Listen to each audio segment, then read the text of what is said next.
Hello, my dear student. My name is Anjay Yadav, and today I am going to explain a very important type of quadrilateral, that is parallelogram. First of all, let us learn the definition of the parallelogram.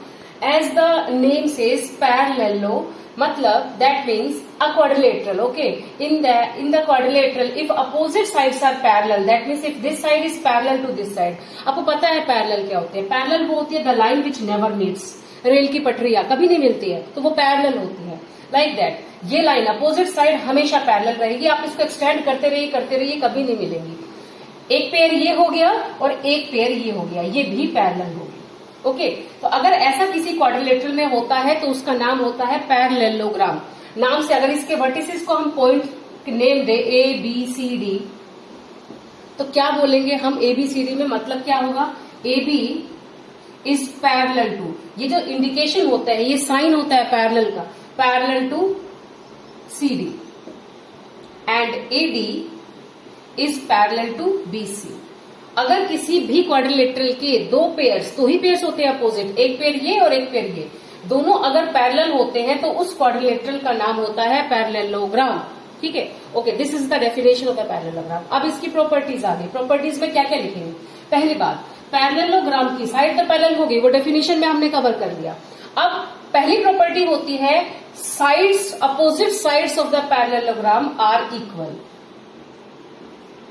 Opposite sides are equal. What does it mean opposite side? मतलब equal भी होंगे. Parallel तो है ही, equal मतलब कौन कौन सी side equal होगी? A B. अच्छा, ए बी के अपोजिट कौन सी इक्वल होगी? इसके अपोजिट कौन सी साइड है? मैंने अपने पहले वीडियोस में बता रखा है अपोजिट साइड्स कौन सी है और एडजेसेंट कौन सी है. तो अपोजिट ये होगी, ये साइड होगी इसके equal. That means A B is equal to B C और सी डी. दूसरा, A D, that means this one, this side is equal to B C. तो ये दोनों पेयर आपस में इक्वल भी होंगे और पैरेलल भी होंगे. पहली प्रॉपर्टी होगी. दूसरी property, opposite angles are equal. Opposite angles are equal. Opposite angle कौन से हैं पहले बता चुकी हूं मैं पहले वीडियोस में, और देख लीजिए. ये एंगल फॉर एग्जांपल मैंने ले लिया एंगल ए. तो एंगल ए के अपोजिट में कौन सा बनेगा? एंगल ए के अपोजिट में बनेगा ये, अपोजिट में एक वर्टेक्स को छोड़ के, ये वाला एंगल सी. दूसरा, angle B comma angle B is equal to angle D. तो दो प्रॉपर्टी हमने सीखी, अपोजिट साइड्स आर इक्वल, दूसरी opposite angles are equal. Third properties is based on diagonals. Property number 3, what diagonals? क्या diagonals कौन से होंगे? अगर हम ध्यान दें तो डायगोनल्स हमने बताया था आपको क्या होते हैं. Diagonals, AC is the diagonal. अगर आप ज्वाइन करें, अगर आप एसी को ज्वाइन कर दिया मैंने एसी को, दो डायगोनल ही बनेंगे क्वाड्रिलेटरल में, और ये भी देखो, ये दोनों इंटरसेक्ट करते हैं. इंटरसेक्ट करने का मतलब होता है दोनों एक पॉइंट पे मीट करते हैं, यहां मिल रहे हैं. इसको लेटस, इस पॉइंट को नेम देना पड़ेगा O. तो diagonals are intersecting at the point O. Okay, so diagonal not intersect only, they bisect. हम प्रॉपर्टी लिख देती हूं पहले. डायगोनल्स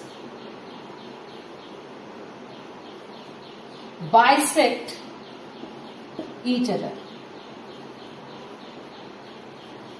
अब इसका मतलब समझाते हैं. बाइसेक्ट करना क्या होता है? इंटरसेक्ट का मतलब आप समझ गए, एक पॉइंट पे कट करना. अभी बताते हैं.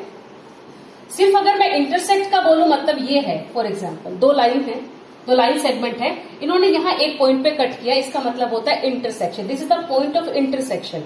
यहां हो रहा है ये intersection, O is the point of intersection. मैंने लेकिन इंटरसेक्ट नहीं लिखा, लिखा है बाइसेक्ट. बाइसेक्ट का मतलब ये है कि इस पूरी लाइन सेगमेंट को, BD को, O पॉइंट दो पार्ट में डिवाइड कर रहा है और AC को भी दो पार्ट में डिवाइड कर रहा है. वो इक्वल होंगे, मतलब O जो है AC को यहां पे इक्वल पार्ट में डिवाइड कर रहा है. मतलब ये जो पार्ट है OA is equal to OC. लिख लीजिए यहां पे.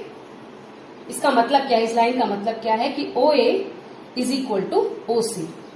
दूसरा बीडी को भी ओ पॉइंट पे कट, और बीडी भी जो ओ पॉइंट है बीडी को दो पार्ट्स में डिवाइड कर रहा है, ओबी एंड ओडी, ये भी इक्वल होंगे। मतलब क्या होगा, ओबी इज इक्वल टू ओडी।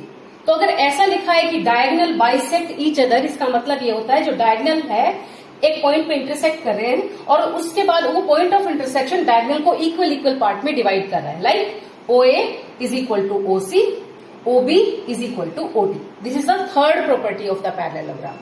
आज के लिए इतना ही। अगर आपको और सारे टाइप्स ऑफ क्वाड्रिलेटरल के बारे में पढ़ना है, पैरेललोग्राम की प्रॉपर्टीज के बारे में पढ़ना है, तो इस वीडियो को लाइक करिए और इस चैनल को सब्सक्राइब